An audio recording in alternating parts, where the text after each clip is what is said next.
Hello, my friends. Hello, hello. Happy to see you all, except that I can't see you in your face, but I can see when you post words in the posty thing.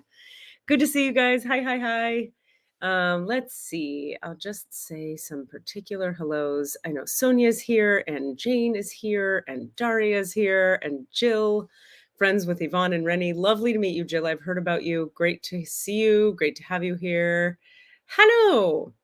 All right, cool. Well, lest we waste time, an hour just flies by and it amazes me every time. So I'm gonna dive right on in right now. Somebody posted about like having a hard time finding this on Facebook. It's always gonna be at Katie Rubin's Biz Stuff, which is my business page, my very professional title on my business page. When you're on my personal page, you won't be able to find it, but you will be able to find a link to it. So that should be there for you now. And also you can always catch this on YouTube, on my YouTube channel. Lovely to see everyone. So I wanted to talk today about wholeness. Happy spring, Jeff Rubin. Good to see you. Yvonne Bethy's here, ladies and gentlemen. Well, now the party can really start since Yvonne is here. There's no party, ain't no party with a Katie Rubin party without an Yvonne Bethy party for real. I was trying to make a rhythmy, rhymey thing. It didn't happen. I didn't get there. Thank you, Jane. Thank you for the hair compliment. I appreciate it. So, all right, we want to talk today. Here's the topic of today. Okay. Wholeness, being whole, the seat of the self, and creativity. And then in my little description I wrote, today we will discuss the whole purpose of healing and how it is intimately connected with your true, unique to you creativity and voice. Okay, so this is a deep topic and not always the sexiest or most popular topic because oftentimes people who do their healing work in a spiritual way, you could say, people who are into woo-woo-ness and other dimensionalities and psychic stuff and mediumship and aliens and star beings. Sometimes we fall so deeply in love with the star beings themselves and archangels and the Akashic records. We fall in love with the phenomenons or the phenomena, plural, that exist in the other realms of consciousness. And we fall in love with our special abilities to talk with other beings, other realms, other entities. Like I'll use myself as an example. So if I made the fact that, hi, Cindy, good to see you. Glad you're here. Hi, Naini. Hi, welcome here. So if I made the fact that I can read the Akashic records more significant than the healing that is available through the Akashic records, from my point of view, I would be missing the entire point of knowing how to read the Akashic records. In other words, knowing how to read the Akashic records should not be about me being able to prove to people about how spiritually advanced I am. It should not be about being cool. It should not be about status. Being able to read the Akashic records should be directed. The purpose of it is to facilitate people finding their soul's work in this life, people feeling fulfilled, people knowing what they're doing. It should be a service that brings people, from my point of view, into a closer relationship to their own wholeness. So you might wonder, like, why is wholeness so important? Or what's so relevant about being whole? Again, we don't want to worship the vehicle. The Akashic Records is a vehicle for experiencing and receiving divine light transmission so that I can become whole. If I could talk to star beings, the star beings are some friends, some tools, a portal of access to higher knowing so that we can be whole. And what happens when we're whole is we have access to what I like to call the seat of the self. Okay. And so many people are really interested in being creative. They say, how do I bring my creativity to bear? How do I get more creative? How do I have creative fulfillment? To me, it has everything to do with being connected intimately to the seat of the self. And the seat of the self is difficult to be deeply connected with and in touch with when one is not whole. Now, To be clear, one can be very creative from a very not whole place. I myself have been incredibly creative from some very broken, fractured, injured places in my life. I've had a lot of trauma to heal, as I've shared with many of you many times. And over the years of working through my trauma and healing it and integrating the parts that needed to be integrated and transmitting light to the heavinesses that needed light transmitted to them, and calling back using soul retrieval when I needed soul retrieval, whatever the tools were that I needed, that I applied, when I was busy doing that, I was quite fractured and not whole and very, very creative. So you can be fractured and not whole and very creative. They can happen at the same time. That is a real thing. Now, personally, though, I have always been interested in what happens when we become whole and we aren't fractured. How does that affect our creativity? What would it be like to be creative if I'm sitting in intimate contact with the seat of myself? And what I can tell you for myself personally is that coming into contact with the seat of the self, and we're going to talk about this, what this means, what these terms mean, coming into contact with the seat of myself and finding an anchoring down in my pelvic floor, like just being with myself and not feeling the need to stay up or out of my body, not feeling the need to be so in love with the spirit world that I'm unable or unwilling to be in this world. The spirit world is meant to be a tool and a realm of light from which we develop skills for being here on this realm, in this level of reality. Now, it's not always easy for spiritual people or creative people to be in this reality. It's really not always easy. But I can tell you, as one of the most spiritual people I know, and one of the most creative people I know, it gets a lot easier as you pursue wholeness. Why? Because you find communion and connection with the seat of the self. Now I'm going to tilt my camera down and show you. I'm pointing here every time I say the seat of the self. Here's my belly button. Here's the center of my chest, or the heart chakra, belly button. Right down in here is what we're going to call the seat of the self. Okay. The Unahapili, as the Hawaiians call it, the Dantian, as the Tai Chi folks refer to it. When I was training to be an actor in undergrad and in grad school, we talked a lot about the center of gravity. Like, where's the center of gravity when you're standing up? It's down here in the pelvic floor and in the low belly, underneath or below the belly button.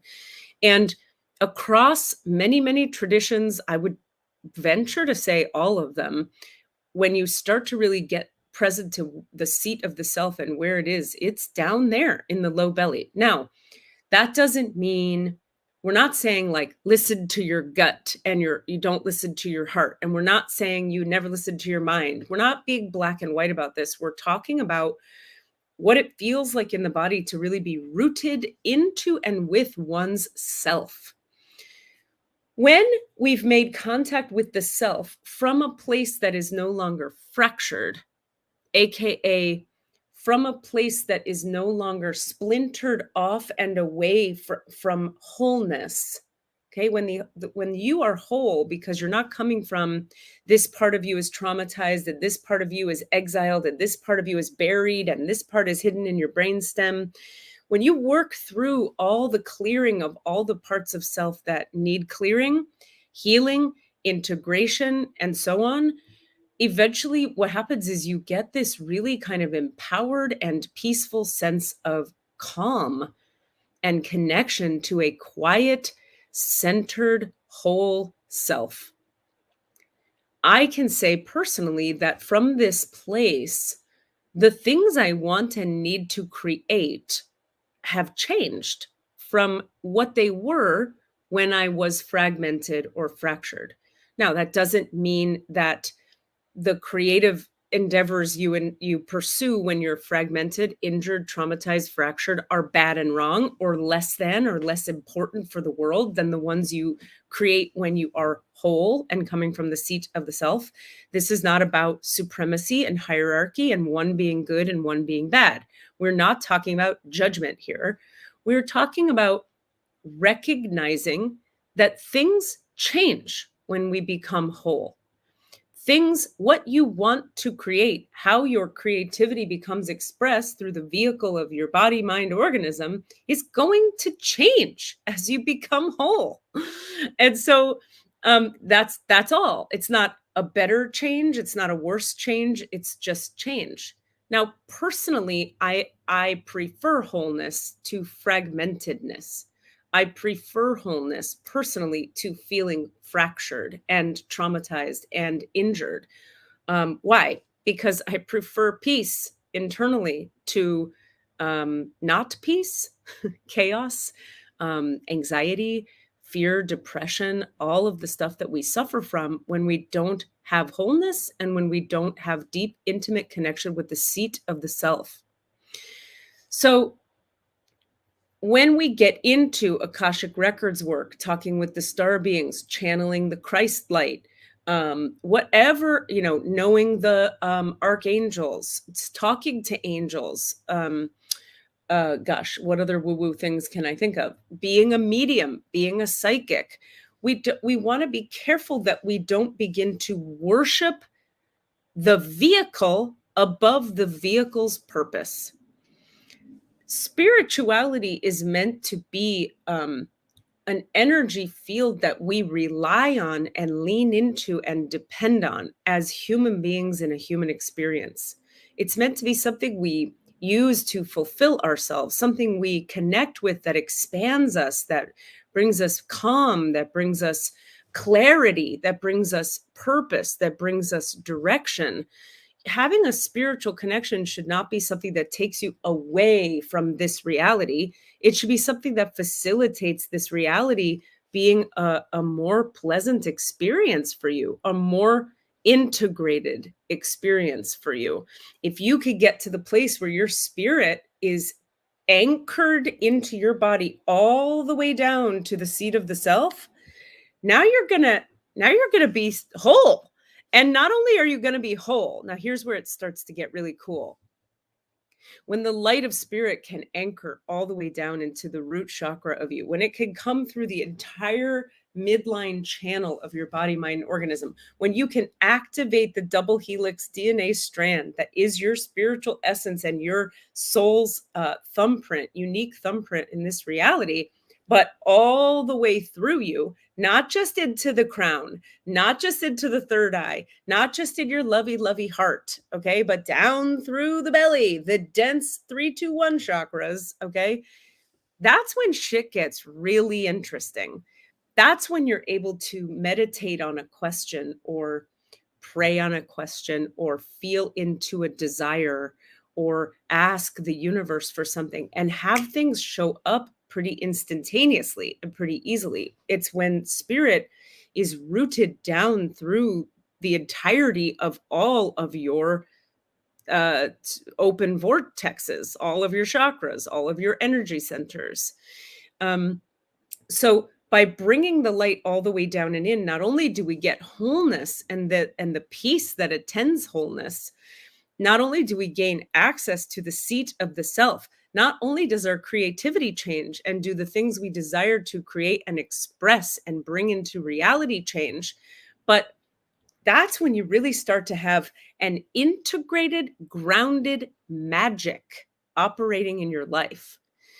I don't know if you've noticed, but there are so many systems, you guys, out there in the world designed to teach you how to expand past your body and access magic, or drop you, or it's a very like either or, drop you into your body and then everything becomes very 3D, dense and emotional and heavy. There's this kind of dualistic idea with spiritual people that I either come into my 3D body and everything's terrible or slow or emotional or heavy or not fun, or I expand into magic and infinite possibilities and the realms beyond. I'm here to say that what we're going for as spiritual people, hopefully, is to recognize that we embodied and incarnated into the human form for a reason. You have a nervous system and a body and a mind and a heart and fucking muscles and blood and bones here on earth for a reason. And listen, This is coming from a lady who has 0 earth in her chart. Okay. In my astrology chart, none earth. I have the greatest justification of all of us here today to be, and I'm sure some of you are right there with me with your astrology being super Piscean or Aquarian or Sagittarian or Libran or whatever it is. But I have maximum excuse, if I wanted it, to justify being very ungrounded. Very ungrounded. I have no earth anywhere to ground me in my chart, which is actually probably why a big part of what pulls me into and has me interested in what is it to ground? What is it to integrate into this 3D body? What is it to honor the human vehicle? I could spend all day in the realms beyond and be very impressive and blow a lot of people away with my psychic blabbity fahoobity channeling mystical whatever. And I do, and I spend all day doing that. I work with my clients and I teach my Star Beings class and I do my healing classes and I channel the light and I change people's lives and wowdy wow. But it isn't about doing so only. It's about bringing those realms here to the body on the earth plane where we live so that we get to live as walking embodiments of the divine light. Imagine how magical your life would be if the light penetrated every cell of your physical form. What if the physical form could be transmuted into light in a way that honored the physical form?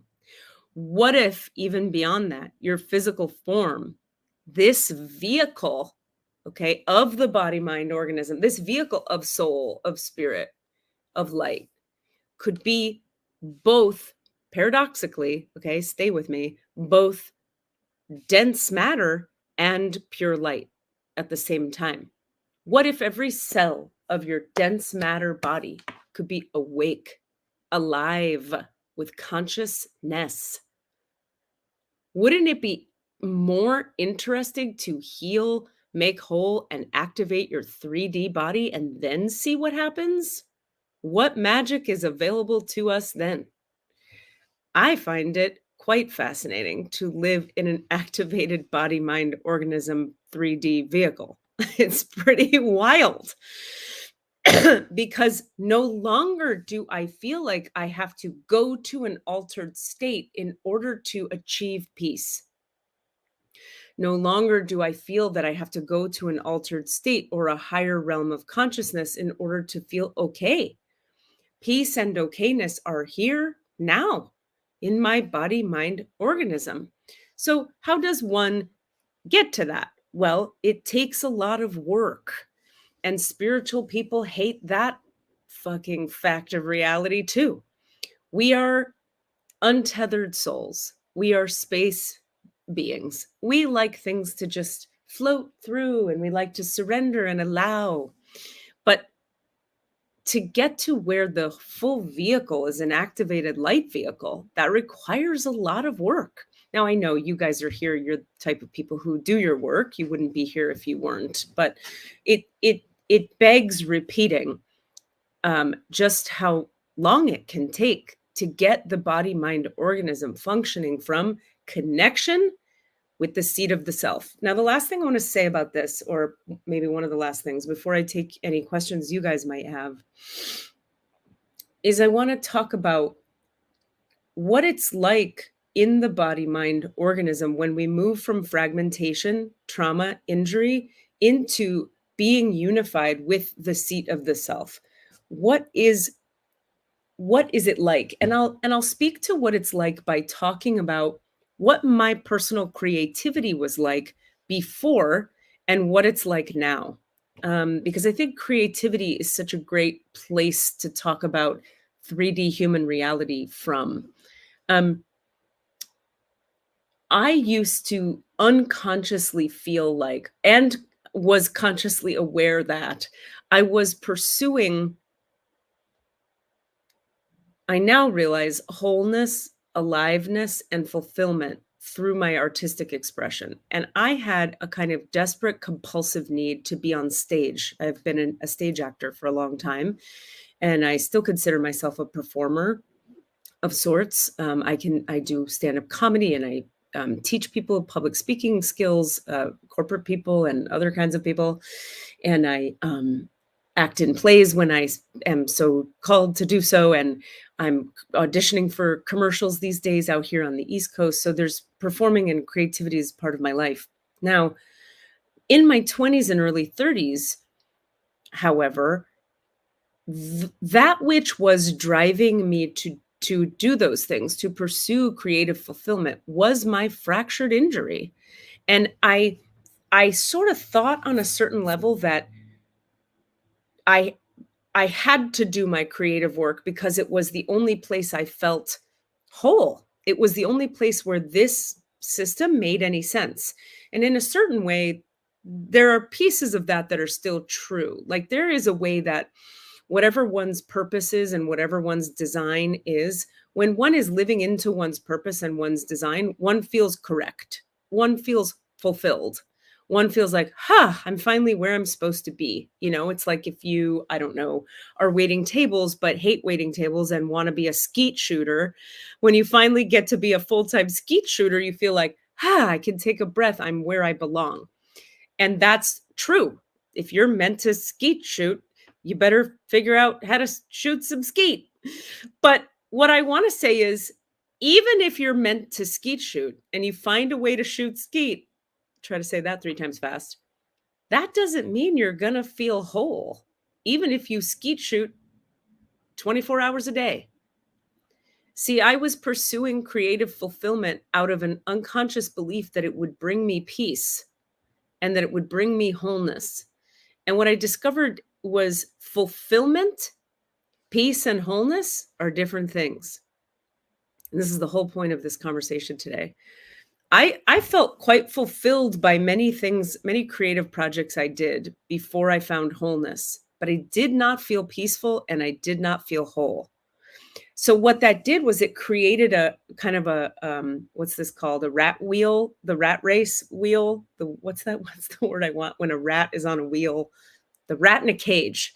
It created the rat in a cage phenomenon where I felt fulfilled only when doing my stage work, like performing as an actor. I felt fulfilled. So I was on this desperate pursuit to perform on stage constantly. I needed it. And I realized the way I needed it was very similar to how I needed my drugs of choice before I started healing my addictions. So the way I needed sugar, the way I needed alcohol, the way I needed marijuana back in my early days, I needed it. I needed it to be okay. So when I put the drugs and alcohol down entirely, I found that I needed to be on stage in order to be okay. Now, instead of making me feel okay, it made me feel satisfied for a while, fulfilled with my work. Like, this is where I belong. But then hamster wheel, exactly, Daria. But then I would go home after the performance and lay in my bed and feel fragmented and fractured and not whole and definitely not at peace. So, hey, Daniel Postma, good to see you. And so my point is, we want to understand that fulfillment, wholeness, and peace are different things. You can have temporary fulfillment and never feel whole. And you'll always be seeking more fulfillment, thinking that if you get more fulfillment, you'll finally be able to relax. What I want to say is if you do your healing work really deeply, all the way down into the first, second, and third chakras, through the emotional body, through the physical body, through the mental body, and beyond that, you will feel so much wholeness and peace that whether you are doing your fulfilling work in the moment or not, you will not have a desperate need to do it anymore. Instead, you will feel, I'd like to feel more fulfilled, so I'm going to do more stage work. I'd like to feel more joy, so I'm going to do more work that brings me joy. But you will be coming from a whole, peaceful, centered in the seat of self perspective and energy that will, by the way, make you much more appealing and much more easy to be around for the people involved with whatever your fulfillment purpose work is. So it's important we understand that doing the work you love to do is not going to make you whole or give you peace. It'll make you feel good about the work you're doing. It'll up your esteem, and that's important, and we need that. But if you want to feel whole and at peace, like you're not running on the hamster wheel anymore, you're going to want to pursue wholeness and peace through your energy healing work, through your therapy, through your parts work, through your trauma healing, through your somatic work, whatever it may be. And I would argue that, or I would even offer that wholeness and peace, they don't do what fulfillment does. So just because you become whole doesn't mean you're not going to want to do creative stuff. I have found so much peace and wholeness just sitting here. I'm just whole and peaceful now. And I pursued that, you guys, so fucking steadfastly over so many years. And I discovered, well, I still need to do work for my fulfillment. Yeah. So fulfillment, wholeness, and peace, two different things. And that's kind of the gist of what I wanted to say here today and offer to you guys. So does anybody have anything they want to ask about this? Please throw it in the chat, or anything you'd like to share that you've realized on your journey toward wholeness, peace, and or fulfillment. Please throw it in the chat, ask any questions you have, and we'll see if we need to get into the Akashic Records today to read for folks, or if I just have, responses from this space, which I have a feeling that's what's going to happen tonight. So throw your questions in the old chit chat. Thanks, Daniel. I think it's an amazing convo as well. I'm really, I try to bring to these, whatever this is, Katie Church, I try to bring conversations that are probing, deep, and fulfilling for me anyway, because if I'm fulfilled and it resonates for you, then it'll probably create some fulfillment for you. So what questions do people have? Please know that none of your questions are ever stupid. They're not too small. They're not too personal. They're not, your questions always serve the group, or I should say, almost always. So please throw them in the chat. Okay. Jane says, I've had that experience of depletion after being on stage 2. I always thought of it as a birth, a letting go. But I agree that starting from wholeness minimizes that feeling of emptying out. Interesting. Okay. I wasn't talking about depletion, but yeah, that is a good point. Yeah, you can feel depleted if you're not whole, but you could still feel depleted if you do a thing and you're whole. Depletion can come from many places and for many reasons can arise. Daniel says, I realize that sometimes people sacrifice certain things like money for love or fulfillment for connection. Yeah, absolutely. I mean, most human beings you'll meet are sacrificing something for something else. When in fact, I mean, I would argue anything in this world that tells you you have to give up this in order to have that is incorrect, is missing a certain awareness. Now, you may have to pause on this in order to have this now, but if this is meant for you and is correct for you and is good for you, you can have this later once you pursue this. So sometimes it's about timing, but you can have both. That's the whole thing about this reality, you guys. It was meant to be a yes and reality. It was meant to be a win-win reality. So what you want to do is you want to be looking for how can I make every situation a win for myself? And if I can't find a way for this situation to be a win-win, like if it's not fulfilling and wholeness making, you don't have to give up wholeness to have fulfillment.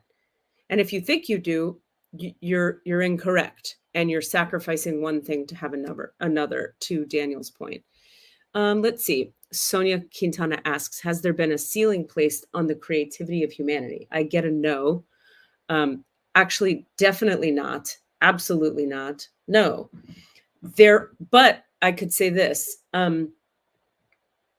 Individual humans place ceilings on themselves all the time. We're all doing that all the time to ourselves. In fact, it's a really great question, Sonia, because, this concept of being a sovereign being has become really popularized and important in spiritual circles and in consciousness circles. Um, and that's because this is precisely what I'm talking about when I say we want to bring the light of consciousness or divinity all the way down through the third, second, and first chakras so that we become an activated light vehicle in the 3D reality, because that's how you become sovereign. That's how you become a sovereign, uninjured, untraumatized, creative being who can gain more control over the rocket ship of yourself. If you're whole and connected to the seat of the self, there's very little that can throw you off your center. Now, everybody's made up differently, okay? And so I want to really acknowledge that. That's where human design, I think, becomes so relevant and useful as a tool for understanding, is that it helps us understand, like, what does being connected to the seat of the self look and feel like for my body, mind, organism? Like, you might be a projector as opposed to a generator, and that's going to be a very different experience of wholeness and being connected to the seat of the self. But still, wholeness is available no matter how your body, mind, organism is laid out. And so the point being, I got a little distracted there, Sonia, but the point being, people put ceilings on themselves all the time, but oftentimes they do so unconsciously because they're functioning from their trauma, or they're functioning from the leftovers from their trauma, or they're functioning from limiting beliefs, or they're functioning from fear, or they're functioning from like the kind of fear that creates limitation, because some fear creates expansion and awareness, and we want to use it to our advantage. Cool. Josh says, I just wanted to say thank you. I've needed this chat for the past few days. I'm so glad to hear it. My pleasure, Josh. Thank you for being here. Naini says, I always run into walls no matter what. I'm trying to let everything go and let my purpose show up. Well, that's an interesting sentence, because it's not always that everything needs to be let go. In different people's cases, different things are required. You might need to grab on to some things. You might need to, what's the opposite of let go? Hold on. You might need to gel in. This is another point that is very on topic, because spiritual people also, and people who do energy healing work, like myself, we tend to think everything is about letting go and surrender, when that's not the case. I had a healing teacher teach me years ago. He said, sometimes you have to develop the ego. And I was like, what? Isn't the whole point of everything to like dissolve the ego and let go of the ego? And he was like, not always, and not for everyone. And that was very helpful for me, because it really resonated with something I understood about wholeness, which was that, I had a different teacher say, like, you need an ego to decide what shirt to wear. Like, I chose this shirt because I felt like wearing pink today. Pink vibed with me. And that was the ego. That was the individuated self saying, I feel pretty in pink. Me. I've got to have a certain amount of a functioning sense of self to choose the fucking shirt I'm going to wear. Now you can, we can really get in the weeds with this and say, well, you could just choose it from like resonance, or maybe it doesn't have to do with ego or self. You guys, I've spent so many years in this life believing there was a way to transcend self, and that if I could transcend self, I would be free. And what I actually found is that you 100% can transcend self, but it doesn't mean that your life is going to work. Did you hear what I said there? I transcended the self quite successfully. I went to a Sufi healing school, and I learned how to bliss out into the unity and the oneness of God. And it was real great. And I sat there for quite a number of years, and I went, this is amazing. I'm floating in an ocean of love all the time. I don't feel separate from anything. It was like being on an acid trip for a bunch of years. But guess what? I had no money and my friendships were all fucked up, and I couldn't date people. So if you want to be someone who just floats on the river of love, you can do that. I was interested, however, in being someone who could taste the river of the oneness of love, live in it, soak it in, swim in it, bathe in it, and then like date people and make money and have a functioning life where I'm not couch surfing all the time and I'm not struggling all the time. I was interested in what would it be like to have an expansive communion based connection with God, to become a functioning light vehicle, right? To channel spirits and to channel the star beings and to intimately know them in Talkins, for example, but also have like healthy relationships that work and know what my boundaries are, and again, have a roof over my head and live in a lovely place and have a life I liked with friends I enjoyed. And that is what becomes possible when we start to really honor the 3D vehicle as not being separate from the divinity.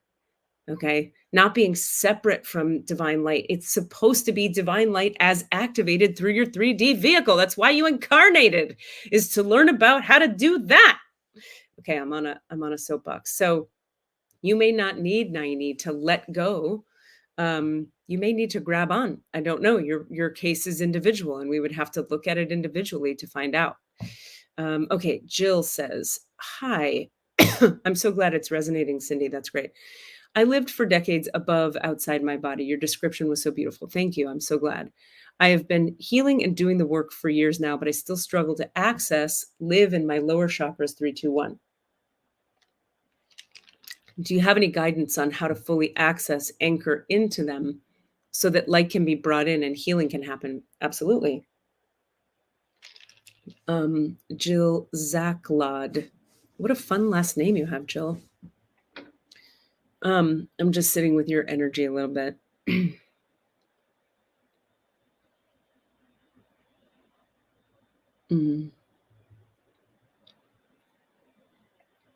So I'm asking a few questions, just trying to get some awareness about what that is for you. Let's see here. You said, I still struggle to access, live in my lower chakras. Can you tell me what happens when you try to access it and live in it? Does it feel like there's a wall? Does it feel like there's an emptiness? Does it feel like there's a darkness? Are you afraid when you go in there? Tell me a little bit more about what happens when you go into 321, Jill, so that I'm not flying blind here. Yeah. Feel free to throw that in the chat when you're ready. And other folks, any questions about this, please throw it in the chat. You can all write at the same time if you like, and I'll sift through as I go. I'll wait to hear about that from you, Jill. Most of the time when human beings have, I'll generalize for a minute until you share with me specifically, but most of the times people that have trouble being with 321 have trauma there. It's very simple.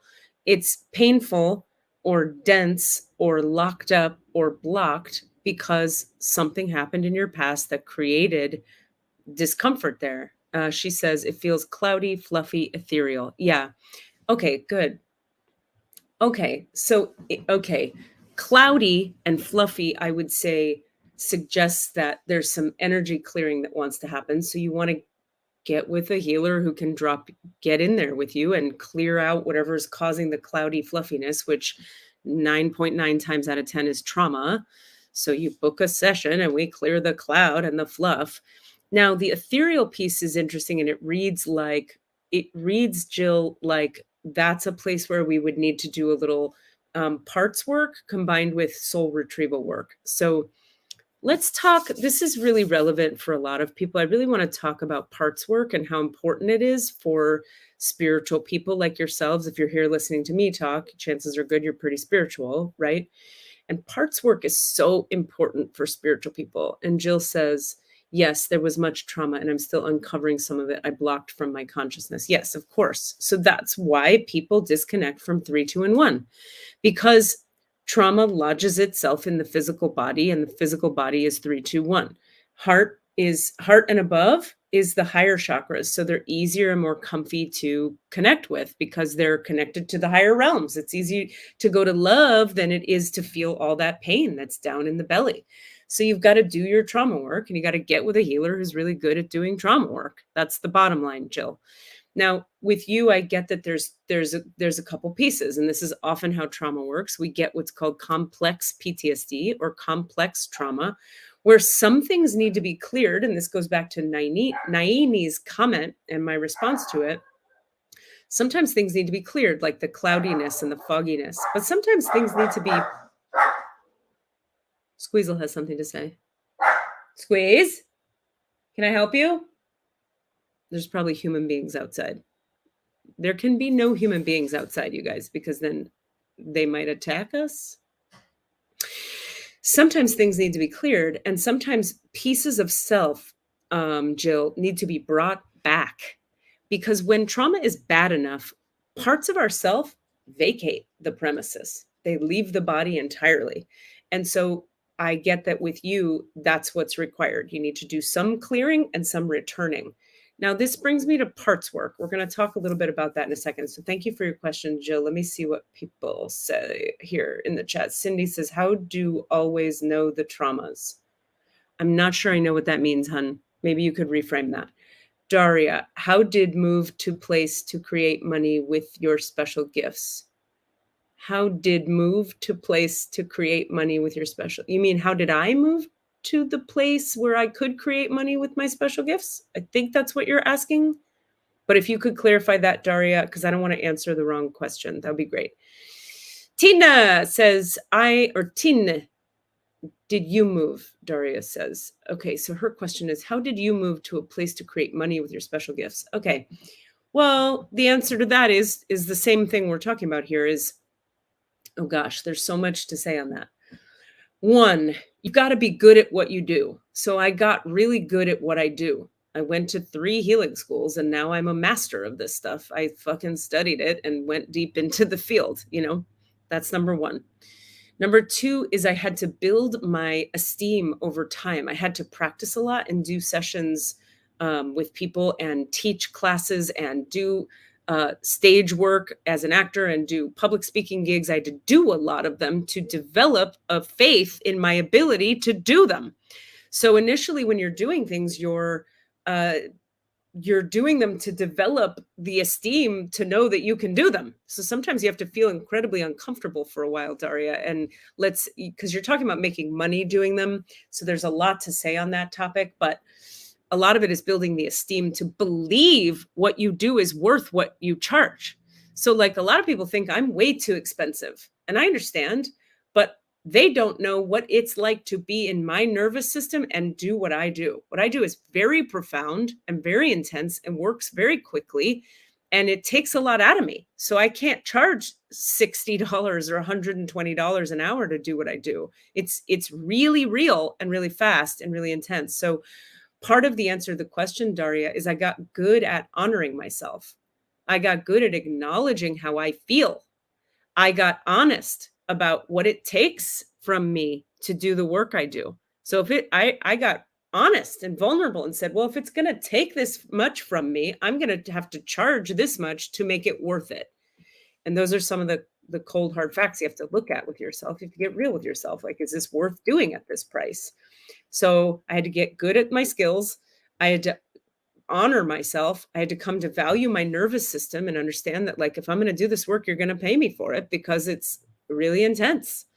And then I had to work through all my money beliefs and my limiting money beliefs. Clearing Money Beliefs is a product I actually sell on my website. If you guys are ever curious, if you go to katierubin.com and click products, there's a product there that we actually just put up that is a Clear Your Money Beliefs product.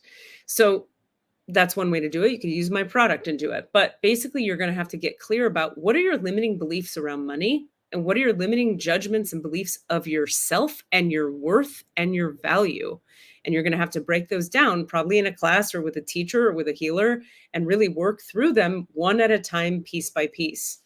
That's the short answer to that. That's a really great question. There's a lot of work that, for me anyway, that went into being able to make money doing what I do. Like, even as an actor, I had to confront the parts of myself that were like, wow, do I deserve to get paid to do this? And for me, it was like doing it enough. I realized this is really athletic work. Stage work, people don't understand how intense stage work is. Performing on stage is so intense on your nervous system, particularly if you're sensitive or have trauma in your history. So I was like, you better believe they're going to pay me to do this stage work because I'm good at it. Remember, that part's important. You have to get good at the thing you do. And I believe in myself and I care about my body and my nervous system. So I'm not going to do that shit for no money. Hell to the no. Unless it's a project that really feeds my soul and I'm willing to do it for no money. There have been more of those in my recent months and years of living. Sometimes I am willing to do stuff for no money because it's fulfilling, but not all the time. Because for me, there's got to be an even energetic exchange. And for what I'm putting out, you better believe there's going to have to be something coming back in. So it's about learning to love and honor the self. Thank you for the question, Daria. Okay, let's see. And we'll come back to parts work in a second. Carolina Ramirez says, hey, yeah, I've been clearing crap for years. I feel I've got it out and done, moving along with my life, going great. Then bam, back down that rabbit hole deeper. How to stay centered, active, and joyful. The stuff is clearing because it doesn't feel as heavy. Want to activate my abilities while staying in my body. Yeah. Welcome to the club, homie. That's called just keep doing your work. Just keep anchoring down and in and down and in and clearing down and in and down and in. You might have been probably what's happened for you. What I would get, Carolina, would be you've just hit a new layer of it, right? There's all the layers here, and then there's all these layers, and when it gets real three-dimensional, that's when the fit hits the shan. So you're probably just at a deeper layer of a lot of what you've already faced. And I would just say, keep going. But in the meantime, you present like such a great question, because we all have to do this on our healing journey. Healing takes a long fucking time. Let's just be real. For all of us, it takes time because there's so many layers to it and so many stages of it. And you have to walk through the stages of grief for everything you freaking heal. So that takes time. So in the meantime, while you're healing, my hope and prayer for all of us is that we're also pursuing what is joy-inducing and fulfilling for ourselves. It's not one or the other. So when you say how to stay centered, active, and joyful, well, sometimes you don't get to stay active and joyful because you've been pulled down into the vortex of it's time to heal again. And so then the question becomes, how do I surrender to the process? Knowing that once I get through the process, I'm going to be active and joyful again. Because you can't always be active and joyful when you're being pulled into the vortex of a divine healing experience. Haven't you had that experience before, Carolina? So that's just the fact of it. That comes back to the thing we were talking about earlier. You can always have both, but not always in the same moment. So Carolina, you might be in a moment right now where you're pulled down the rabbit hole doing some deep work, and you tell yourself, okay, 3 or 4 days from now, when I come out of this rabbit hole, I'm going to do some shit that makes me feel active and joyful. That's just kind of the nature of the beast of being in a reality of time space, unfortunately. Absolutely, you want to activate your abilities while staying in your body. That is the whole game. And let us please all leave today with that awareness. This life, being on Earth, is about activating your abilities while staying in your body. If you have to leave your body to activate your abilities, something's going on there. And that's not to say there aren't certain skills where, like I've watched certain whole body mediums who pretty much leave in order for the entity to come in, right? But then you should be able to be with yourself after that process and be with yourself and have your other abilities in life activated while you're with yourself. Doesn't mean you can't do things where you, like, mediumship is a particular I want to say exception to this rule, but even still, I would argue, let's not do it to the detriment of your body, mind, organism. That would be counterproductive and against the whole purpose of having a body. All right, Jane asks, thank you for that question, Carolina. I hope that's helpful. Please ask more if I didn't get to the seat of your question. How do you know if it's this lifetime trauma or past lifetime trauma? Yeah, for me, Jane, I have to just ask in the moment. I'm pretty connected, so I can ask and find out. And then you ask an excellent follow-up question. Is it important to name or figure that out in order to heal it? Not always is my experience. Most of the time, not.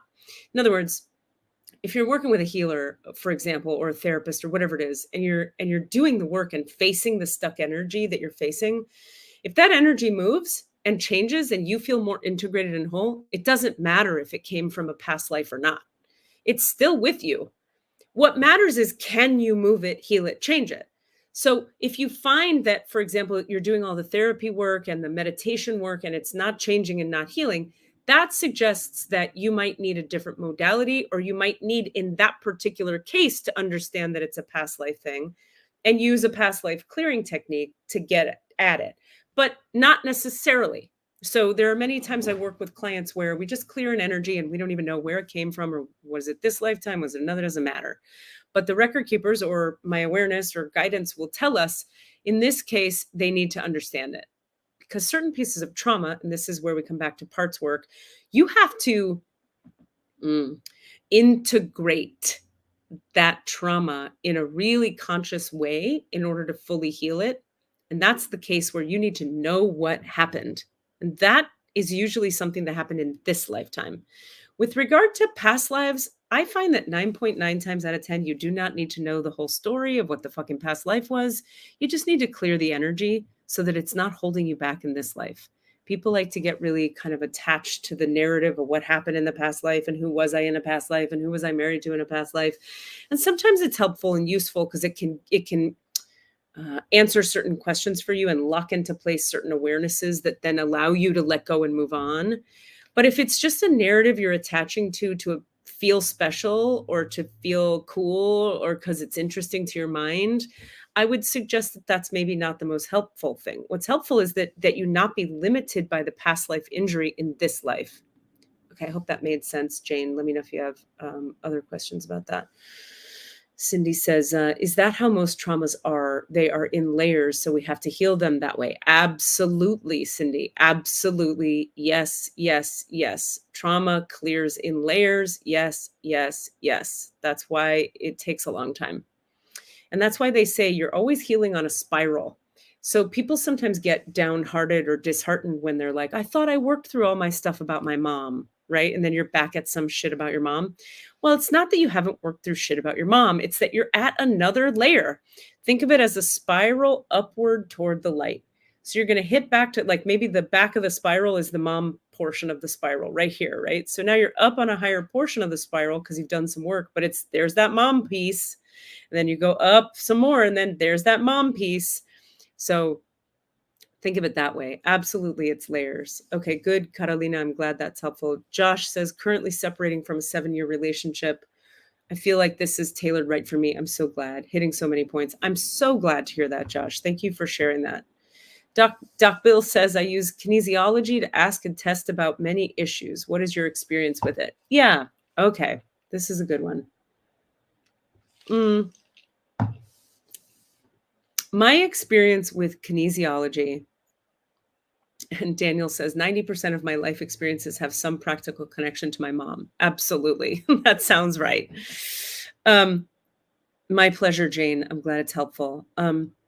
Doc says he uses kinesiology to ask and test about many. So kinesiology, like, muscle testing with the arm, or I do a muscle test like this with the finger. There's many different kinds of ways you can use kinesiology to test things. Here's what I find about it. I think it's great. It works really well. I love it. I'm a big fan of kinesiology and muscle testing. I can also tell you that as I've done my integration work, my healing work, my clearing work, my spiritual work, my grounding work, my fucking therapy work, all the work, excuse me, the kinesiology becomes more reliable over time because, the body, mind, spirit, soul, organism, until it's whole, as we talked, this is the whole topic of today, until it's one whole functioning organism that is not fractured or fragmented away from itself or unaware of parts of itself. When you're muscle testing or kinesiologically testing things, if the organism, the body, mind, spirit, soul organism is twerked, when you're testing it, you're testing a twerked thing.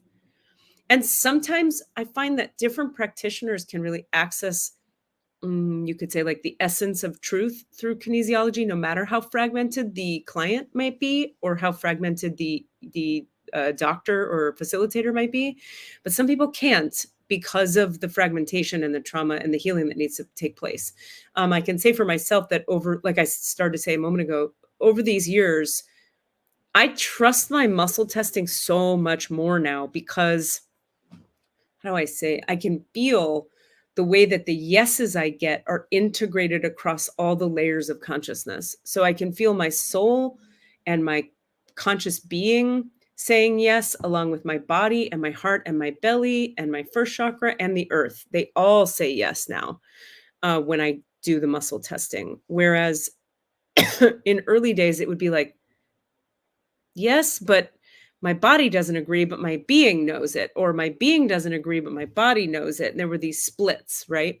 So the more whole we become, the more effective the kinesiology and the muscle testing are. Okay. Yeah, getting clearer and better answers all the time. Absolutely. That has been my experience. So, you guys, really good talk today. I hope this has been as useful for you as it has been fulfilling for me. Remember, when you're ready to do some of this work, it's, check out katierubin.com and book your session and let's do it. And when you're ready to integrate more, and we'll have to talk about parts work next time because we're at time for today, but I'm going to prioritize that and I'll ask Leslie to help me prioritizing that. I don't even know if Leslie's still here. Did you take off, Leslie? Are you here, Leslie? But I'll ask for her help to facilitate me remembering to talk about parts work next time because it's such a key part of the integration and healing process that makes wholeness something that is really, really available. So thank you all so much for being here. It is just a delight to do this every week and a delight to take your questions. Thank you all. Book your session. Oh, consider I have two last offerings to share with you. Let's see. Highest Level Healing, my Sunday healing class, which is a 7-week class online, begins again, not this Sunday. Let me get my facts and figures straight, but April 3rd, we start our next round.